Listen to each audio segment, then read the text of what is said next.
Hello हा बोला बोला. साहेब नमस्कार. साहेब आपला तो 14 ऑक्टोबरच्या GR नुसार तरतुदीच्या काही आलीच नाही झालीच नाही ना. 14 ऑक्टोबर नुसार त्यांनी पुरवणी मागण्यामध्ये काहीच तरतूद केलेली नाही आहे. हा हा.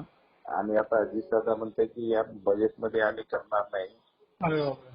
पुढल्या पावसाळी अधिवेशनात पाहू. म्हणजे आम्ही सगळे आमदार मुख्यमंत्र्याला भेटणार आहोत. अच्छा अच्छा. हो. नाही नाही ते व्हायला पाहिजे ना साहेब. आता ते व्हायला पाहिजे. मला आपल्याला सगळ्याच वाटते तर राष्ट्र मान्य आहे. हा हा जर तुम्ही शासन निर्णय काढलाय त्याची अंमलबजावणी झाली पाहिजे ना. हा हा. आणि तो शासन निर्णय आम्ही 2 महिने आंदोलन करून शासनाने काढला. हो हो.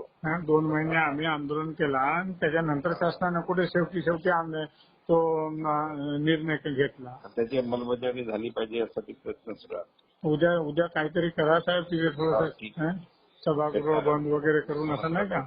आमच्या एक दोघांच्या आहे ना सभागृह काही बंद पडत नसतं. आक्रमक भूमिकेनं थोडंसं. आता कसं ते विरोधातले आम्ही बोंबलो. हो हो. सत्तेमध्ये आहे ते जसं विक्रम काळे आहे, तो म्हात्रे आहे, किरण नाईक आहे.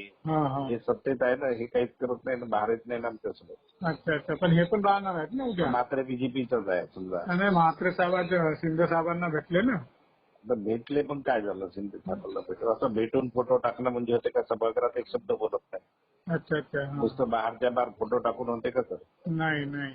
सभागृहामध्ये मुद्दे मांडले पाहिजे बोललं पाहिजे. आता 2 दिवस सभागृह धरणे आमची तयारी आहे पूर्ण सभागृहात चर्चा करायची. परंतु सभागृहच नाही झालं 2 दिवस. अच्छा. आता आपलं कसं बोगस आपली शिजीगिरी नाही राहत तुम्हालाही माहित आहे. रोखोक राहते बाप दाखवायला तर राहते सर. बरोबर बरोबर. जाऊन भेटणं निवेदन देणं पत्र फोटो टाकणं आपलं काम नाही का.